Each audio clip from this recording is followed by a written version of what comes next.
Hai guys, selamat datang di channel Gereja Internet. Jangan lupa klik tombol subscribe dan nyalakan lonceng pemberitahuan supaya kamu bisa mendapatkan pengajaran setiap minggunya tentang kebenaran yang alkitabiah. Klik subscribe itu nggak bayar guys. Tapi dengan klik subscribe, kalian baru saja mendukung Gereja Internet supaya terus dapat berkembang di dunia YouTube. Jangan lupa like, comment, and share ya guys. Silahkan duduk saudara. Puji Tuhan. Saya ingin sampai kita mengerti apa yang sebenarnya Tuhan mau. Baik saudara sekalian, saya sekedar mau mengingatkan lagi apa yang sudah kita pelajari minggu yang lalu. Alkitab berkata kita mesti run with passion. Kita mesti lari dengan kesabaran. Dalam Alkitab ada 3 bagian yang harus kita lewati. Dan kita sudah mempelajari selama beberapa kali 3 bagian ini secara berulang-ulang. Ada mezbah bakaran, ada mezbah dupa, sebelum sampai membawa kita ke ruang maha suci, tempat di mana kemuliaan Allah itu ada. Minggu lalu kita sudah belajar bahwa pertama-tama Ibrani berkata, tanggalkan semua dosa dan beban yang begitu merintangi kita. Kita belajar setiap kali kita berbuat dosa merupakan bahan buat setan untuk mendakwa kehidupan kita. Dan ini sangat merintangi kehidupan kita. Tapi setelah itu dia berkata, run with passion. Larilah dengan kesabaran yang ada. Mengapa kita harus memiliki yang namanya kesabaran? Kesabaran ini bukan sekedar kemampuan kita untuk mengendalikan emosi kita, tapi lebih daripada itu, ini kesabaran dalam penguasaan diri secara seutuhnya. Dari mana kita bisa sabar? Yakobus berkata, the trying of your faith work passion. Ujian terhadap imanmu ini menghasilkan kesabaran. Ini bukan kesabaran yang dihasilkan sekedar kalau kita terpancing emosi kita, lalu tidak marah. Bukan cuma itu. Ini kesabaran yang luar biasa. Kesabaran yang tercipta karena ujian iman kita. Dan Yakobus juga mengatakan bahwa kesabaran itu pekerjaannya sempurna. Jadi saya ulang lagi, ujian iman menghasilkan kesabaran. Kesabaran ini pekerjaannya sempurna. Apa itu? Yesus berkata bahwa in your passion possess ye your soul. Dalam kesabaranmu engkau akan mampu menaklukkan jiwamu. Jiwa kita itu apa? Pikiran, perasaan, dan kehendak kita. Hanya di dalam kesabaran yang dihasilkan lewat ujian iman, maka kita akan mampu menaklukkan akan jiwa kita. Jiwa manusiawi kita. Pikiran, perasaan, kehendak kita. Lalu kemudian Yakobus berkata, kalau engkau sampai ke situ, maka sampai akhirnya engkau akan mengalami yang namanya wanting nothing. Engkau tidak kekurangan apa-apa, tapi juga enggak butuh apa-apa. Dan disitulah engkau dibawa sampai kepada di mana seluruh keberadaan manusiawimu, selfmu, egomu hilang semua. Maka seperti yang Ibrani berkata, kita bisa looking upon Jesus. Kita bisa memandang kepada Yesus, the author and the finisher of our faith. Kita berkata, ia merupakan pencipta, pemula, dan penyelesai iman kita. Bagian kita di mana tidak ada sama sekali. Dia yang sudah selesaikan. Terjadi bukan karena upaya manusiawi kita, tapi karena anugerah dan kita tinggal mengikuti apa yang dia mau. Nah, saya sampaikan juga minggu yang lalu, dalam ujian iman itu saya bagi 2, saudara. Yaitu ujian iman yang biasa-biasa dan ujian iman yang luar biasa. Yang biasa-biasa adalah begini, kalau Anda berdoa untuk sesuatu, lalu Allah berkata ya menjanjikan sebagai rema dalam hidupmu, rema ini menghasilkan iman, engkau turuti akan perkataan Tuhan, lalu jadi seperti yang engkau minta. Anda berdoa minta rumah, Allah menjanjikan ya, merupakan rema buat engkau gumuli dalam doa, lalu akibatnya itu merupakan juga the trying of your faith, ujian imanmu, hasilnya adalah rumah engkau mendapatkannya. Tetapi pernah terjadi dalam kitab Hakim-Hakim pasal 20, pada waktu orang-orang Israel memerangi orang-orang Benyamin, 11 suku memerangi 1 suku, Mereka bertanya kepada Allah, Tuhan, siapa dulu yang harus maju? Allah berkata, suku Yehuda dulu yang harus maju. Lalu mereka perang.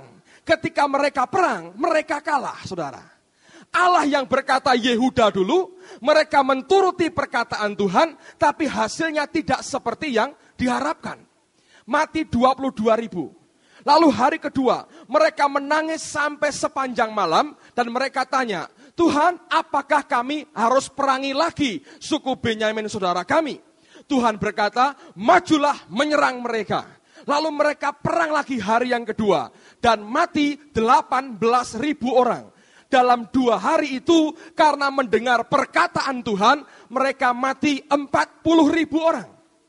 Lalu pada kali yang ketiga, barulah Allah berkata, aku akan menyerahkan mereka dalam tanganmu. Lalu ketika mereka perang, gebrakan pertama mereka perang, mati 30 orang. Ini berat sekali, saudara. Kalau engkau dibawa Tuhan sampai pada kenyataan, sepertinya Allah tidak membela akan perkataannya dalam hidupmu. Berapa banyak orang Kristen yang tahan dengan ini. Tapi kalau engkau bisa lampaui ini, the trying of your faith work patient. In your passion possess ye your soul.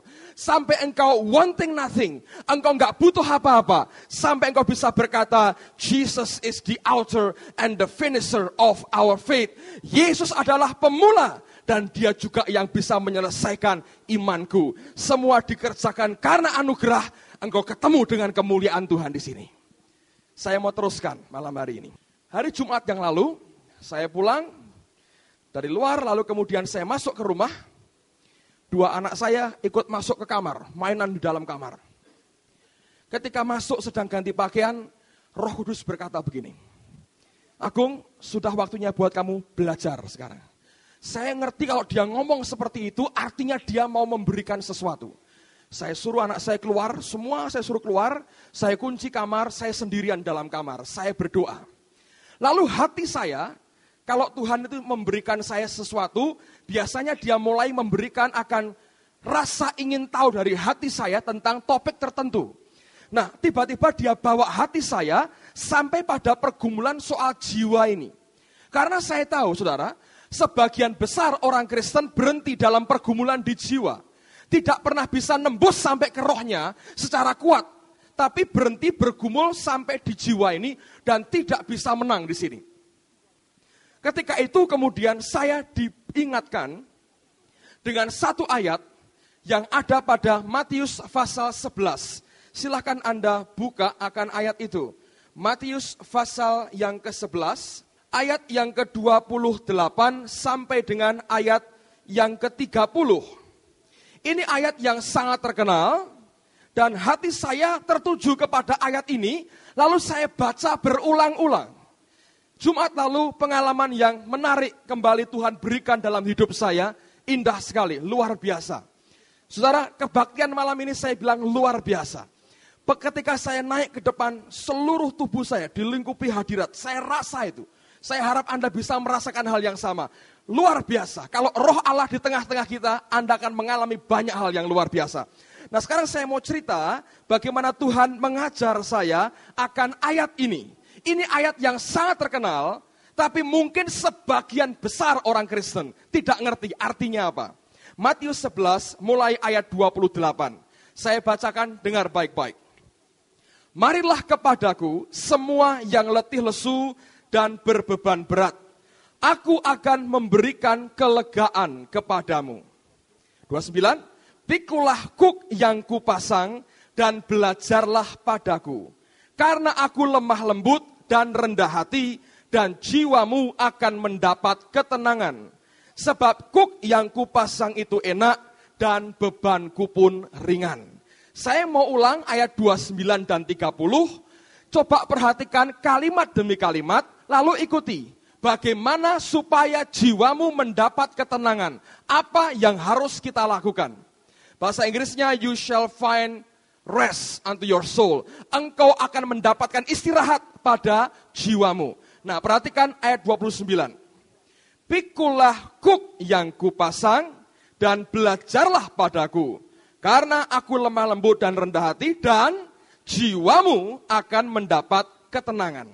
Saya baca ayat ini, lalu saya buka dalam bahasa Inggrisnya sedikit lain. Bukan dikatakan pikulah kuk yang kupasang, tapi Yesus berkata, take my yoke. Pikulah kukku. Lain saudara.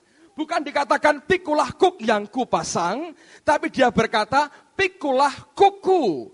Dan belajarlah daripadaku, maka jiwamu akan mendapatkan ketenangan. Pikiran, perasaan, kehendakmu akan betul-betul istirahat, dikuasai, poses oleh apa? Oleh roh kita, oleh Roh Kudus. Sehingga kita mendapatkan ketenangan. Seperti Allah berkata kepada Musa, my glory will go with you. Kemuliaanku akan menyertai pergi bersama dengan engkau dan engkau akan mendapatkan istirahat. Kalau ada penguasaan atas roh Allah dalam hidup kita, maka kita bisa istirahat. Nah, tapi Yesus berkata begini, pikulah kuku, belajarlah daripadaku, dan jiwamu akan mendapat ketenangan. Saya baca, terus saya tanya terus terang, Tuhan, kalau jiwa saya ini harusnya tenang, maka langkah pertama saya harus mikul kuknya siapa? Yesus, betul? Pikulah kuku, take my yoke. Jadi aku harus mikul kuknya Yesus. Pertanyaan saya ini saudara, kuknya Yesus itu apa? Saya kemarin di kaum muda saya sampaikan ini, saya tanya kepada beberapa teman ini, saya tidak nyalahkan mereka, wong saya sudah 14 tahun pelayanan ya baru Jumat tahu ya, Jumat lalu tahunya saudara. Tanya, ada yang berkata begini, oh itu adalah salib Yesus. Ada yang berkata begitu. Ada yang bilang, oh itu beban Yesus untuk penginjilan dunia. Itu kuknya Yesus. Ada yang berkata begitu. Ada yang sampai sebetulnya hampir benar, tapi karena faktor bejo sebetulnya ya.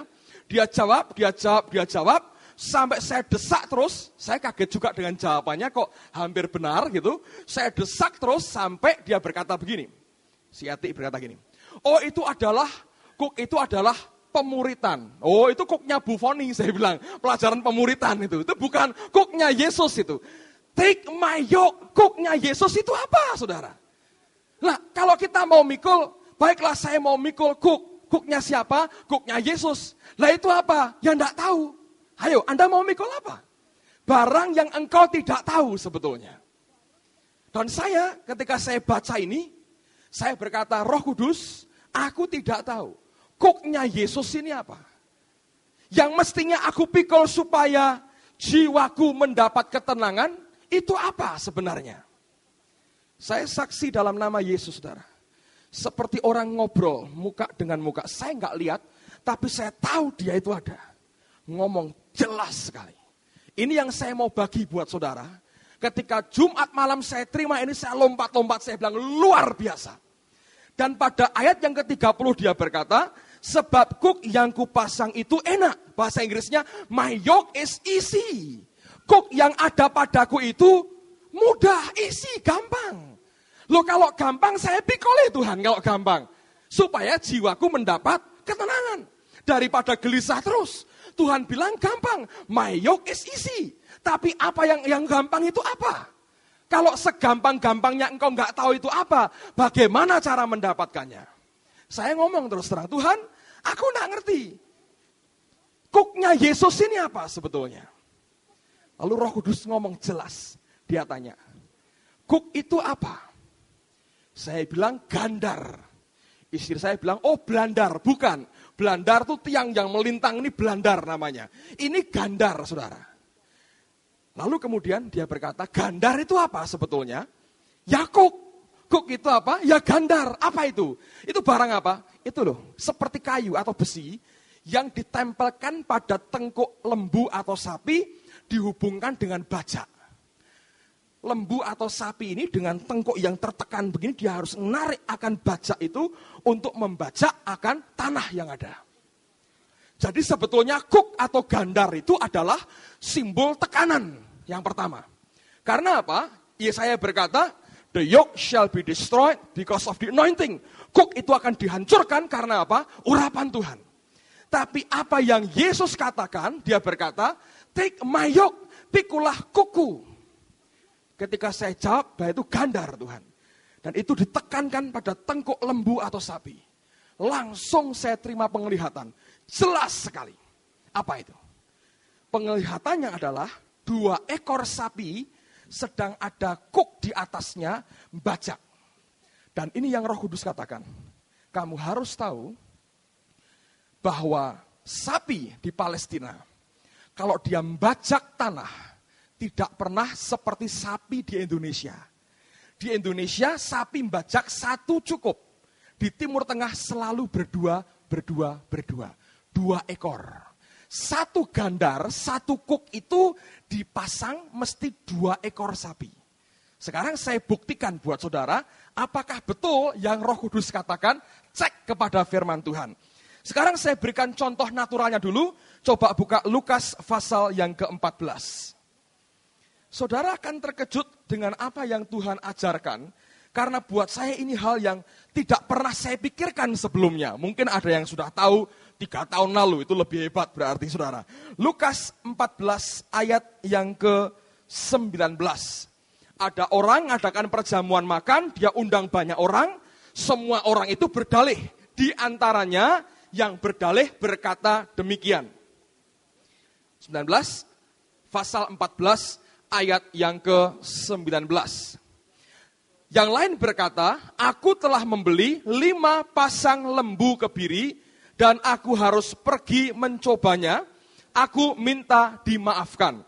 Orang ini berkata, aku membeli 5 pasang lembu. Bahasa Inggrisnya apa? 5 yoke of oxen. 5 kuk lembu.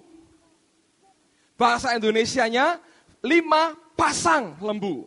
Bahasa Inggrisnya 5 yoke of oxen. Setiap kuk itu 2 mesti. Nah, kuk itu pertama adalah simbol beban, tapi yang kedua simbol pasangan. Karena 1 kuk, 1 gandar itu isinya 2 ekor sapi, tidak pernah 1. Sehingga Alkitab berkata, orang ini berkata, aku baru membeli 5 pasang sapi. 5 yoke of oxen, 5 kuk sapi. Perjanjian Lama, coba Anda buka. 1 Raja-Raja, pasal yang ke-19, ayat yang sama, ayat yang ke-19 juga. Coba Anda lihat ini. Ini tentang orang yang bernama Elisa. 1 Raja-Raja, pasal yang ke-19, ayat yang ke-19 juga. Perhatikan akan ayat ini, saudara. Dikatakan demikian oleh firman Tuhan.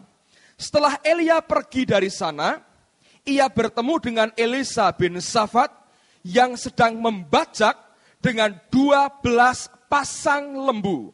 Sedang ia sendiri mengemudikan yang ke-12. Elisa membajak dengan 12 yoke of oxen, 12 kuk lembu. Artinya 12 pasang. Kalau orang berkata 1 kuk lembu itu artinya memang 2 ekor. Karena selalu begitu di Timur Tengah. Dan itu penglihatan jelas sekali, saya diingatkan ayat ini, betul kata firman Tuhan. 1 kuk, 1 gandar, isinya mesti 2 ekor, saudara. Nah, saya mau buktikan bahwa kuk memang simbol tekanan, tapi juga simbol pasangan. Lihat pada perjanjian baru tentang contoh simbolisnya sekarang. Coba buka dalam 2 Korintus pasal yang ke-6. Saudara perhatikan pada ayat yang ke-14. Dikatakan oleh Paulus, oleh firman Tuhan demikian. Janganlah kamu merupakan pasangan yang tidak seimbang dengan orang-orang yang tak percaya. Istilah pasangan yang tak seimbang digunakan istilah unequally yoke. Kuk yang tidak seimbang. Digunakan kata yoke yang sama, kata kuk yang sama, kata gandar yang sama. Janganlah kamu menjadi pasangan yang tidak seimbang, unequally yoke, kuk yang tidak seimbang. Setiap ada kata kuk atau gandar, selalu menunjuk kepada pasangan. Mesti 2. Pasangan yang tidak seimbang, Alkitab berkata unequally yoke. Itu kata Paulus. Dan contoh terakhir, Filipi pasal 4. Filipi pasal 4, ayat yang ketiga. Filipi pasal 4 ayat yang ketiga. Saya baca mulai ayat yang kedua. Dengar, Yudea kunasihati dan Sintike kunasihati, supaya sehati sepikir dalam Tuhan. Bahkan ku minta kepadamu juga, Sunsugos, temanku yang setia. Tolonglah mereka, karena mereka telah berjuang dengan aku dalam pekabaran Injil bersama-sama dengan Clemens dan kawan-kawanku sekerja yang lain, yang nama-namanya tercantum dalam kitab kehidupan. Istilah kawan sekerja, Paulus menggunakan kata yoke fellow, teman satu gandar, teman satu cook, yoke fellow. Anda ngerti sekarang? Nah, satu cook itu mesti 2 sapi. Itu merupakan simbol tekanan bagi dunia. Tapi juga, perhatikan ini. Yesus berkata, pikulah cookku, take my yoke. Apa itu? Dengar baik-baik. Saya harus ngomong begini, sorry Tuhan, saya harus jelaskan begini.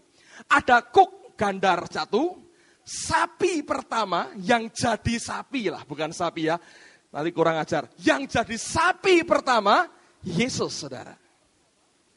Itu harus pasangan kan? Dan dia berkata apa? Take my yoke. Jadilah pasanganku ini. Karena aku tidak mungkin sendirian. Take my yoke. Pikulah kuku. Satunya siapa? Aku satunya, kata Yesus. Satunya siapa? Kamu satunya. Jadi pasanganku. Hebat gak, saudara? Dia berkata, kalau engkau mau tenang, take my yoke, pikulah kuku. Kok gampang? Ya gampang. Dia sudah berteriak, sudah genap. Saya ambil contoh begini, dengar baik-baik. Kalau Anda dorong mobil, ya, ada anak umur 5 tahun atau 10 tahun lah. 5, dorong mobil. Itu ngedennya sama. Cuman goyang mobilnya, saudara. Yang gerak-gerak itu anaknya. Maju, mundur, Anda dorong, seluruh tenaga dikerahkan, tidak ada hasilnya. Lalu kalau saudara anak yang sama, ikut dorong mobil, temannya itu jago-jago sumo dunia. 2 aja, saudara. Ini anak yang sama ngikut, si A ini. Yang 2 lainnya jago sumo 2. 2 orang sama jago sumonya. Anak ini ikut dorong, ikut. Pakai apa? Jari 1 cukup. Lah, jalan katanya. Nebeng gak sebetulnya? Nebeng. Dia berkata, take my yoke. Artinya apa? Kamu partner dengan aku. Tuhan gak imbang. Engkau Allah yang besar. Aku orang kecil. Dan bilang, makanya ikut aku. Gampang gak? Gampang. Tinggal apa? Ngikut. Gak usah keluar tenagamu sendiri. Aku gak butuh itu. Yang kamu butuhkan apa? Ikut pokoknya kemanapun aku pergi. Take my yoke. Pikulah kuku. Saya bilang, oh gitu Tuhan. Lalu bagian saya apa? Nyerah, kata Tuhan. Jangan tegar tengkuk, nyerah dengan kemauan Tuhan. Sapi yang satu, yang sebagai sapi yang satu, Yesus. Anda nebeng, ya mau kemanapun ngikut. Cuman begitu. Orang Jawa bilang, cuman nunut mulya. Saudara ngerti? Kemuliaan Tuhan yang punya, tinggal nunut kita. Take my yoke. My yoke is easy. Kuku itu ringan. Ngerti sekarang kuknya Yesus itu apa? Cuman taat dan nurut nyerah kepada Allah. Coba buka 2 Tawarikh pasal 30. 2 Tawarikh pasal 30. Ayat yang ke-8. 2 Tawarikh 30 ayat yang ke-8. Dengar baik-baik. Sekarang janganlah tegar tengkuk, stiff neck, tegar tengkuk. Seperti nenek moyangmu, kata Tuhan. Serahkanlah dirimu kepada Tuhan. Dan datanglah ke tempat kudus yang telah dikuduskannya untuk selama-lamanya. Serta beribadahlah kepada Tuhan Allahmu, supaya murkanya yang menyala-nyala undur daripadamu. Dia berkata, jangan tegar tengkuk. Yield yourself unto the Lord. Menyerah, serahkanlah dirimu kepada Allah. Jangan tegar tengkuk. Sapi itu harus ngikut sapi yang lebih kuat, saudara. Sapi-sapi ini, ya saudara, termasuk ini sapi, harus ngikut sapi yang raksasa itu. Kerja sama-sama. Tapi karena terlalu besar kekuatannya, dia sendiri cukup mestinya. Tapi gandar harus dua. Satunya kita. Ngikut saudaraku. Kemuliaan ikut kemuliaan. Berkat ikut berkat. Sampai seperti Daud.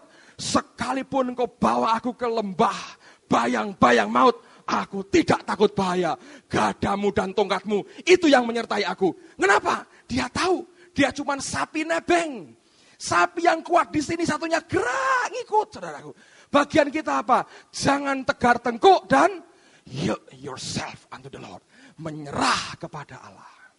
Banyak orang berkata, aku harus ini, aku harus ini, aku harus ini. Saya bilang itu belum sapi nyerah, saudara. Sapi carpe diem kalau begitu. Allah mau kita nyerah. Take my yoke. My yoke is easy. Kuku itu mudah. Ya memang mudah. Gak perlu kerja keras. Tinggal ngikuti apa yang dia mau. Dan untuk ngikuti apa yang dia mau, salibkan kejiwaanmu sendiri. Salibkan pikiranmu sendiri. Salibkan perasaanmu sendiri. Salibkan willmu, kemauanmu sendiri. Ikuti apa yang dia mau. Dan itu pekerjaan yang paling berat sebetulnya secara manusia. Saudara, kalau engkau ngerti ini, bagian kita apa? Nyerah. Untuk nyerah, saudara, itu pun ada dua tingkat orang Kristen. Dengar baik-baik. Orang Kristen yang pertama adalah orang Kristen yang nyerah karena berkata begini. Kalau enggak nyerah itu malah sakit semua. Sering dengar begitu? Nek kowe ora nyerah malah loro kabeh, katanya gitu. Jadi menyerahlah kepada Allah daripada sakit semua. Itu level Kristen biasa-biasa. Kenapa? Anda toh harus menyerah. Tapi yang kedua, yang luar biasa, ini yang saya berdoa semua kita sampai ke situ. Adalah orang yang berkata begini, aku mau nyerah, aku tidak mau berontak. Bukan supaya aku tidak sakit, supaya pemberontaanku tidak menyakiti Tuhanku. Lain, saudara. Sapi dua, yang satu berontak, dia ke kanan. Sakit memang dia, tapi jangan lupa, engkau juga menyakiti sapi yang lain. Dan itu Yesus, saudara. Orang Kristen yang selfish akan berkata, aku mau nyerah supaya tidak babak belur. Tapi orang Kristen yang rohani berkata, aku mau menyerah supaya Tuhanku jangan disakiti. Itu mengasihi Allah. Nyampe enggak ke situ, saudara? Kalau hidup kita, pusatnya kita sendiri. Penyerahan kita memang sudah cukup membantu, saudara. Tapi senternya pada manusia kita. Tapi kalau engkau mengasihi Yesus, aku menyerah supaya dia jangan terluka. Sebab harus salah satu ngalah, saudara. Dan kita tidak pernah di pihak yang bisa menang. Kalau dua sapi itu tidak satu arah, tidak bisa jalan. Contohnya ban mobil. Anda tahu? Yang bagian depan dikemudikan oleh setir. Kiri-kiri semua. Kanan semua. Saya masih ingat tahun 79. Ini Pak Budi yang alami. Mau ke Salib Putih, ke Salatiga, nyusul teman-temannya, pakai mobil teman kami, Datsun kuno, abu-abu, besar Datsunnya. Ini Datsun luar biasa. Naikannya enaknya luar biasa, saudara. Tetapi ada satu kelemahan, saya masih ingat. Datsun ini tidak boleh direm mendadak. Nah, itu kelemahannya. Ngerem pelan-pelan boleh, mendadak jangan. Satu kali mereka ke Ungaran, nggak tahu ada apa yang nyabrang, harus direm mendadak. Ketika direm, shit, ban depan buka begini. Satu ke kiri, kanan satu. Mogok, krek, nggak bisa jalan, saudaraku. Pernah lihat mobil bannya begini jalan? Nggak bisa. Mobil harus begini, saudara. Harus sama. Satu berontak, bubar semua, saudara. Sapi bajak sama. Bedanya ban mobil dilepas, pukul sedikit mungkin bisa masuk. Tapi sapi, saudara, kalau satunya berontak, yang berontak akan sakit karena dia kalah kuat. Jangan lupa yang engkau berontai juga akan mengalami kesakitan. Kalau kita mengasihi Yesus, pemberontakan kita itu tidak pernah ada. Bukan karena kita takut sakit, tapi karena kita takut menyakiti dia. Saya teringat buku Madam Guyong, dia ngomong soal final steps in Christian maturity. Saya tadinya, saudara, baru baca satu bab, saya nggak sanggup. Kenapa? Bab pertama dia berkata begini. Ada dua macam orang Kristen. Yang pertama berkata, aku tidak mau sengsara. Karena itu aku tidak mau ke neraka. Kenapa enggak mau? Karena sengsara. Aku tidak mau sengsara. Karena aku tidak mau sengsara, aku tidak mau ke neraka. Aku tinggalkan neraka karena aku tidak mau sengsara. Tapi orang Kristen kedua berkata, daripada aku menyakiti Tuhan, lebih baik aku ke neraka saja. Dia korbankan dirinya karena cinta kepada Allah. Musa sudah lumayan. Daripada umatmu binasa, binasakan aku saja. Itu untuk kepentingan orang. Tapi orang Kristen yang dewasa akan berkata, jangan sampai engkau disakiti Tuhan karena pemberontakanku. Jadi apa? Take my yoke. Pikulah kuku, nyerah dengan kemauan Tuhan. Pemberontakan kita bukan hanya membuat kita sakit, tapi engkau menyakiti akan Tuhanmu. Anda bisa ngerti itu, saudara. Sampai di sini engkau bisa berkata, you are the author and the finisher. Engkau yang mulai, engkau yang menyelesaikan Tuhan. Bagianku apa? Nebeng, ngikut kemanapun Tuhan mau pergi. Kiri, kiri, kanan, kanan. Ikut kemanapun dia pergi. Dan ini sebetulnya yang Allah cari. Kekristenan, saudara. Engkau ngerti rahasia ini. Engkau bisa terima dalam rohmu. Membuat hidupmu berubah. Dengar baik-baik. Watchmeni berkata begini. Dibedakan dua kata knowing dan understanding. Mengerti dan faham, memahami. Itu lain. Dia berkata, engkau mendengar firman, rohmu harus knowing dulu, ngerti dulu. Lalu nanti lama-lama, pikiranmu akan dibuat understand, memahami. Kalau hanya pikiran yang tahu, tidak sampai ke roh, tidak merubah hidup.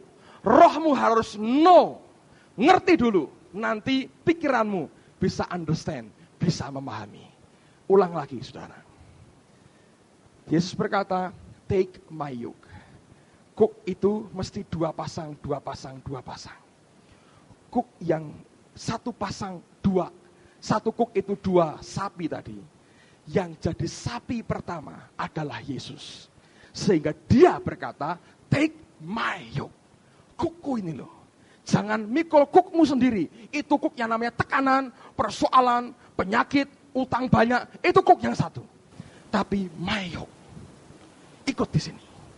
Sapi ini ikut. Masuk satu. Dibandingkan Tuhan. Untuk apa engkau bawa aku? Engkau sudah begitu kuat. Engkau selesaikan semuanya. Tanpa aku pun semua sudah selesai.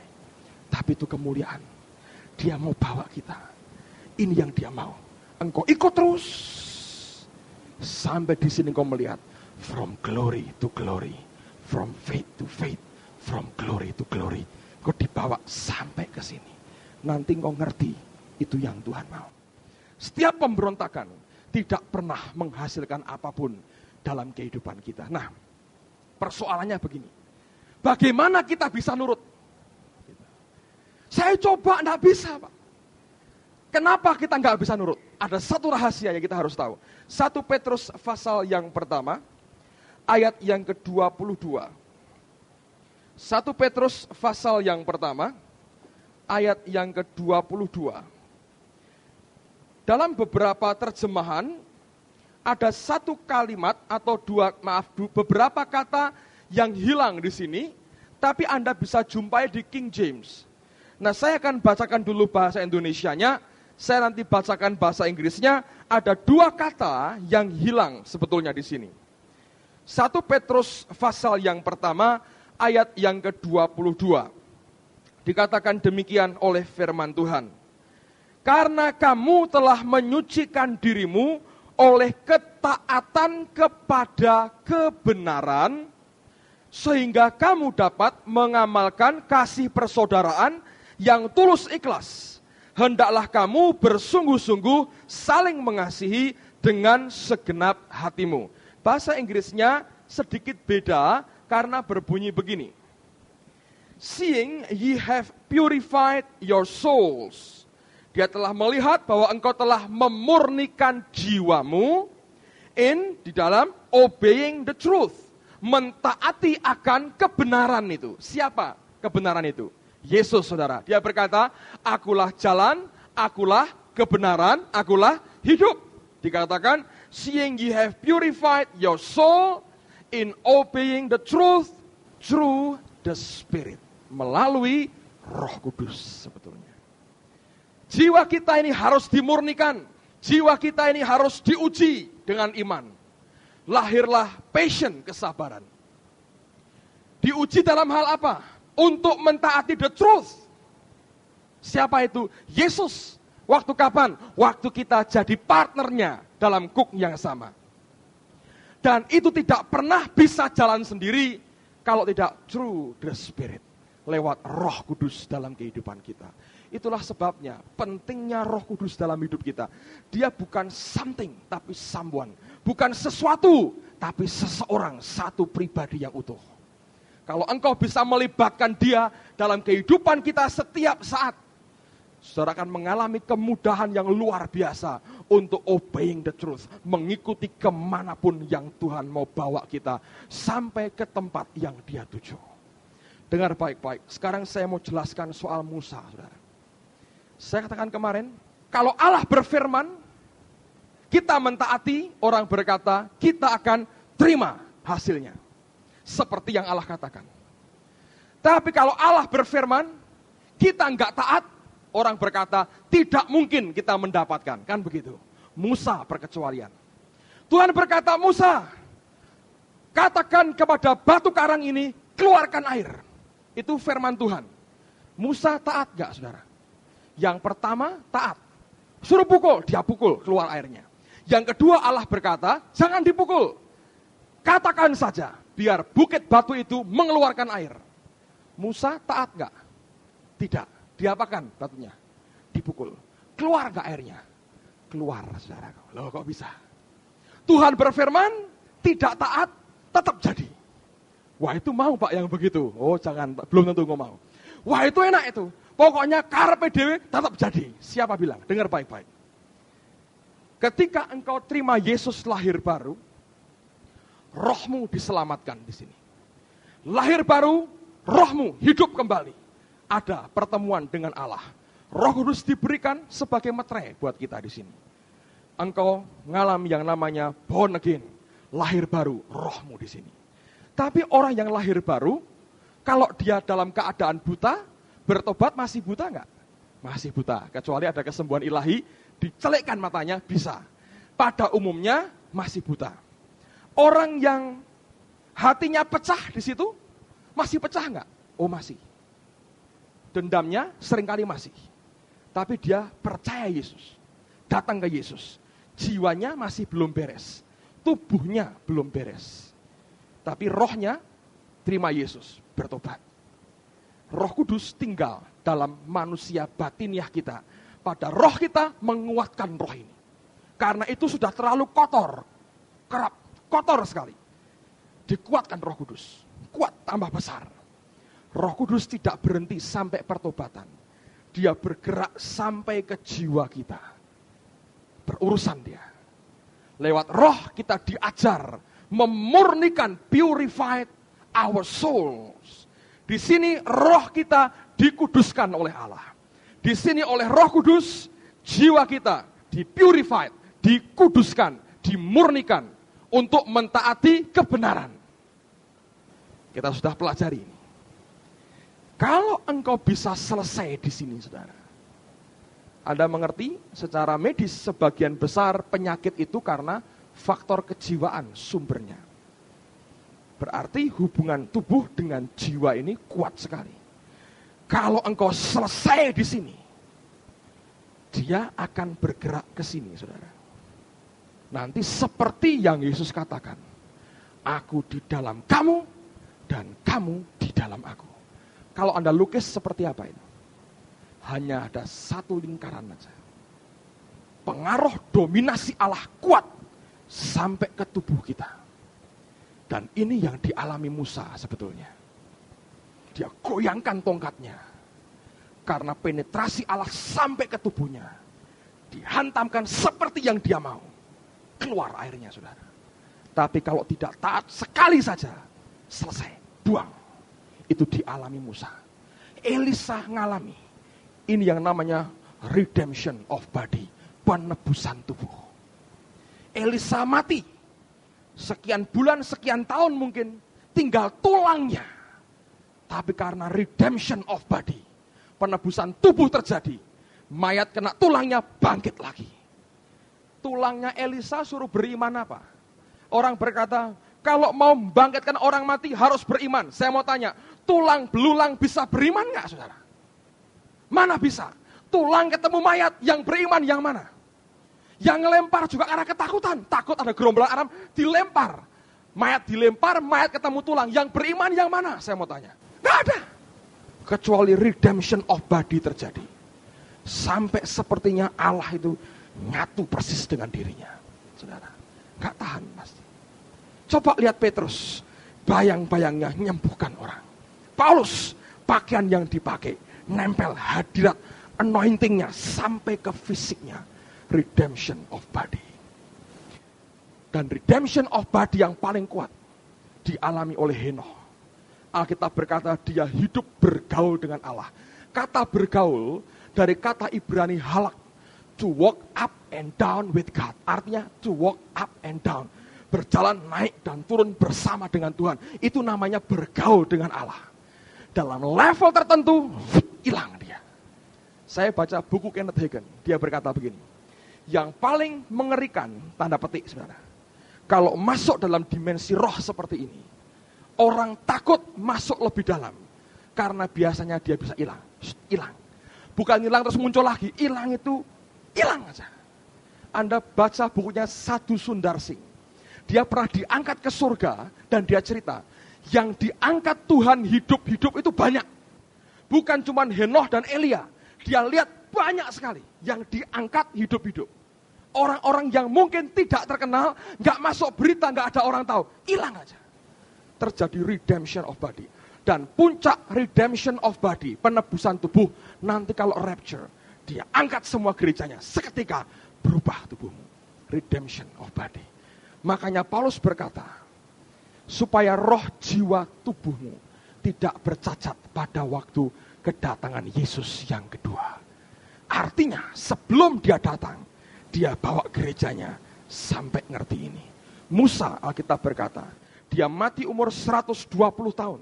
Matanya tidak kabur. Dan his natural force, kekuatan alamiahnya tidak surut. 120 tahun. Dia ketemu muka dengan Tuhan. Sampai kulit mukanya bercahaya. Redemption of body. Kuat orang seperti ini. Kekristenan itu real. Saya bawa Anda sampai seperti yang Tuhan mau. Sekarang saya tahu kenapa dia berkata, seorang murid tidak lebih daripada gurunya. Tapi kalau dia sudah tamat, dia akan sama dengan gurunya. Dia bawa sampai ke situ. Dia berkata, hendaklah kamu sempurna seperti Bapamu sempurna adanya. Dia bawa kita sampai ke sini. Sebelum itu, tenangkan dulu jiwamu. Caranya bagaimana? Take Jesus yoke. Pikul kuknya Yesus. Every day, setiap hari. Nyerah. Kemanapun dia mau bawa kita nyerah. Bukan karena kita takut disakiti. Tapi karena kita tidak mau menyakiti Tuhan kita. Karena kita mengasihi dia. Kalau engkau ngerti kemana Tuhan mau bawa hidup kita. Saudara dan saya tidak akan sampai dalam keadaan yang terlalu berat dan ngoyo dalam kehidupan kita. Karena kita mengerti ada Allah yang punya rencana dalam hidup kita. Saya mau katakan, saya mau saksi begini. Saya melihat hari-hari ini Tuhan itu makin hari makin galak, saudara. Kalau dia sudah didesak oleh waktu, dia kerja cepat.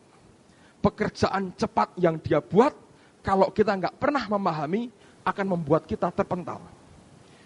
Saya baru dengar beberapa hari yang lalu, di satu kota di Jawa ini, ada kota X. Menjelang Natal, dalam 2 hari berturut-turut, 2 pendeta mati, saudara. Dan dua-duanya saya kenal, saya sampai kaget.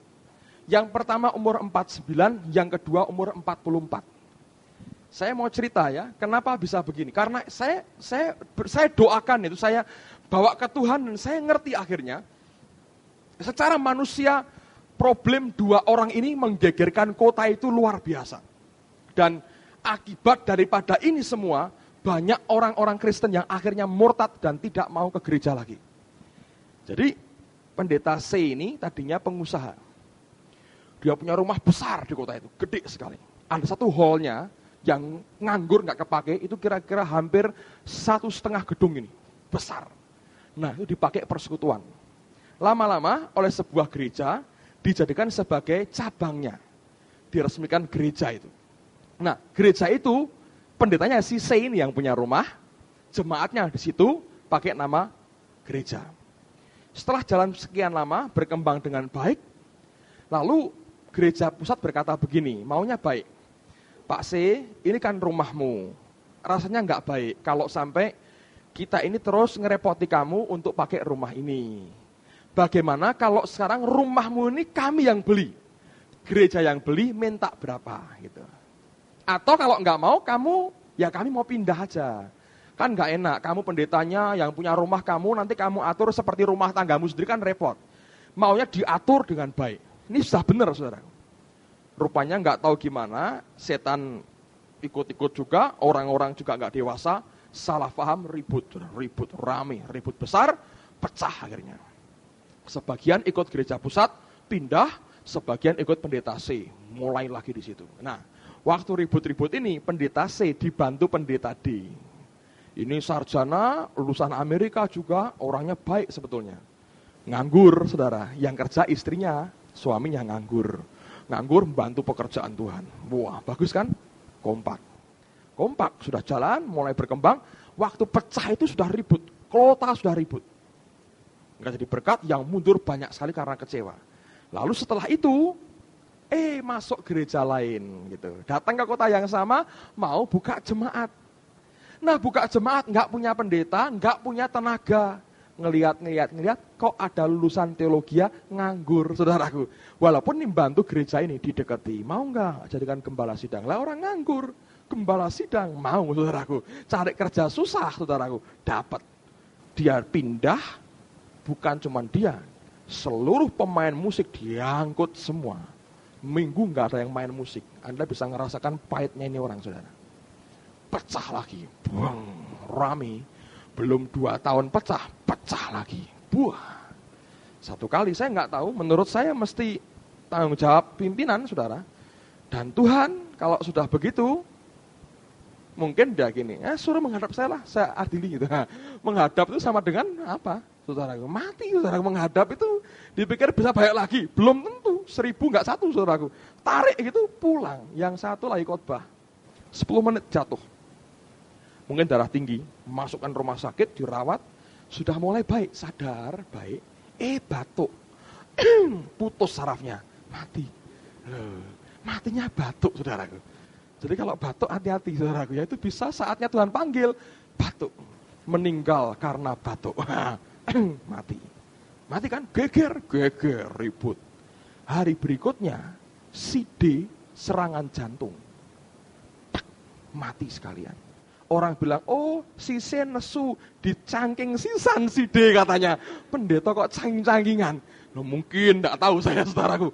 Kalau Tuhan ketemu dengan C minta apa? Nyangking D mungkin. Ya, cangking sekalian, ngadep bareng saudaraku. Waduh, rame kalau sudah begitu. Saya pikir-pikir, Tuhan, bahaya loh dengan Tuhan, dengan main-main. Setiap kali kita mengambil keputusan, dan itu berakibat kepada orang banyak, saudara harus tanggung jawab di depan Tuhan. Enggak gampang-gampang. Anda ngeributi gereja Tuhan, Anda harus tanggung jawab. 2 orang ini tanggung jawab, saudara. Wah, sudah. Kalau sudah gini, si C ini kasihan, pendetanya baik sekali. Nggak bisa khotbah, tapi baik sekali. Istrinya gagah perkasa, gemuk kuat gitu. Wah, kalau ngomong si pendeta haleluya. Nggak kuat nelongso, batuk pulang saudaraku. Karena saking gagah perkasa istrinya. Ya, ini lama-lama nggak tahan suaminya 49 pulang saudara. Anda ngerti? Saya belajar sesuatu. Tuhan itu punya batas waktu dengan kita. Dia mau bawa kita. Nggak ditunggu selama-lamanya. Pasti tidak, saudara. Sebab setiap kali kita berontak. Bukan cuma yang bersangkutan yang sakit. Tapi yang diberontai ini yang menderita juga, saudara. Dan tidak banyak orang Kristen yang mengerti setiap pemberontaan kita itu sebenarnya menyakiti Tuhan. Nah, apa 2 berkat yang Dia sediakan buat kita kalau kita menjadi orang-orang yang mentaati, memikul akan kuknya Yesus. 2 ayat terakhir sebelum kita berdoa. Yohanes pasal yang ke-15. Yohanes pasal yang ke-15. Ayat yang ke-9 dan ayat yang ke-10. Yohanes 15 ayat yang ke-9 dan 10. Seperti Bapa telah mengasihi aku, demikianlah juga aku telah mengasihi kamu. Tinggallah di dalam kasihku itu.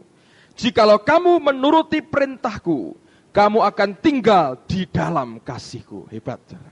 Kamu nuruti aku, kamu tinggal dalam kasihku. Kalau begitu kita tinggal dalam kasihnya, tidak ada tangan yang bisa menjamah kita kecuali tangannya sendiri. Itu luar biasa. Engkau boleh goyang kemanapun tetap dalam kasihnya Tuhan. Kalau engkau menuruti akan perkataannya. Yang kedua, Yohanes pasal 12. Yohanes pasal 12 ayat yang ke-26. Yohanes 12 ayat yang ke-26, apa yang dia katakan? Barang siapa melayani aku, ia harus mengikut aku. Dan di mana aku berada, di situ pun pelayanku akan berada. Barang siapa melayani aku, ia akan dihormati Bapa. Luar biasa. Jadi pelayan ikut kemanapun dia pergi. Nanti kau dihormati oleh Bapamu yang di sorga. Kalau Bapa yang menghormati kita, kita bisa melihat bagaimana luar biasanya Tuhan membuat perbedaan antara kita dengan orang-orang dunia. Saudara sekalian, saya mau bawa setiap kita sampai dalam tingkat seperti ini. Karena saya percaya ini yang Tuhan mau. Kalau engkau mengizinkan sampai terjadi redemption of body, dan puncaknya terjadi ketika rapture terjadi, engkau bisa mengerti betapa luar biasanya Tuhan akan memakai kehidupan kita. Biarkan roh kita lahir baru. Lewat mezbah bakaran, semua dosa dan beban ditinggalkan. Tapi lewat Roh Kudusnya, kita purified our souls. Kita memurnikan akan jiwa kita di dalam mentaati, obeying the truth. Mengikuti, mentaati akan kebenaran. Dan Yesus sang kebenaran itu berkata, take my yoke, pikulah kuku, ikut jadi partnerku. Kemanapun aku pergi, ikut. Sampai Daud berkata, sekalipun lewat lembah bayang-bayang maut, aku tidak takut bahaya. Tinggal nebeng kekuatan Tuhan. Ngikut, nyerah dengan apa yang dia mau. Tidak berontak dengan apa yang dia kerjakan. Diam. Jangan seperti Saul. Saul ketika Samuel terlambat, dia korbankan bakaran sendiri. Alkitab berkata, I force myself. Aku paksa diriku, berontak dia. Dengan apa yang roh Allah pimpin. Nanti engkau akan ngerti, loh aku tinggal ngikut Tuhan. Berarti engkau adalah pemula dan penyelesai imanku. The author and the finisher of our faith. Bagianku apa? Tinggal nyerah. Aku gak ambil bagian apa-apa. Tinggal nyerah dengan kehendaknya. Kita bergerak seperti yang dia mau. Nanti engkau sampai redemption of body. Kalau engkau bisa ngerti ini luar biasa. Membongkar banyak hal dalam hidup kita. Saudara sekalian, saya gak perpanjang firman Tuhan. Tapi ini yang saya mau ajak kita sama-sama doakan malam hari ini. Mari kita bawa hidup kita. Sampai Allah betul-betul mewahyukan ini. Masuk dalam rohmu. Sampai mencelikkan mata rohani kita betul. Apa yang sebetulnya dia mau dalam kehidupan kita. Amin saudaraku. Mari kita berdiri bersama-sama. Naikkan lagu pujian tadi. Bapakku rindu menyenangkanmu. Dan kita akan berdoa bersama-sama. Haleluya. Haleluya. Haleluya, haleluya, haleluya, haleluya, haleluya, haleluya, haleluya, haleluya, haleluya, haleluya.